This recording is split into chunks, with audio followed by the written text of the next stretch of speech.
ملک بھر میں جہاں پر انتہائی شدت کی گرمی چل رہی ہے، وہاں پر گڑھی خیروں میں بھی ہیٹ اسٹروک کی باعث بازاریں اور شہر دوپہر کے بعد ویران لگنے لگے ہیں۔ حکومت کی جانب سے ابھی تک ہیٹ اسٹروک سے بچنے کے لیے کوئی بھی اقدام نہیں کیے گئے ہیں۔ یہاں پر مذہبی جماعتیں میدان میں نظر آ رہے ہیں۔ مذہبی جماعتوں کو رہنماؤں نے وش نیوز سے بات کرتے ہوئے کہا کہ ملک بھر میں 3 روز آج ہمارے تحصیل گڑھی خیروں میں، دوسرے روز جمعیت علماء اسلام کی جانب سے یہاں پر ہیٹ اسٹروک سے بچنے کے لیے عوام کے لیے ٹھنڈے پانی اور مشروبات کا انتظام کیا گیا ہے۔ جیسا کہ یہ کام تو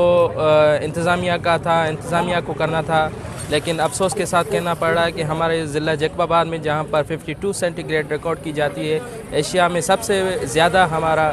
یہ جو ضلع ہے گرم ترین ضلع ہے، پھر بھی یہاں پر ہیٹ اسٹروک سے بچنے کے لیے انتظامیہ نے کوئی اقدام نہیں کیے۔ تو اس سلسلے میں ہم نے یہ ضرورت سمجھی، رضاکاران اسلام یہاں پر شہریوں کو اور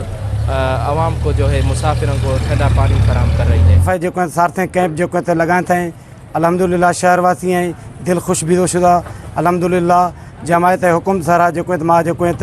ودی جو کار انجام داد ہیں انشاءاللہ اگتے جو بھی جماعت حکم بھی ماں جو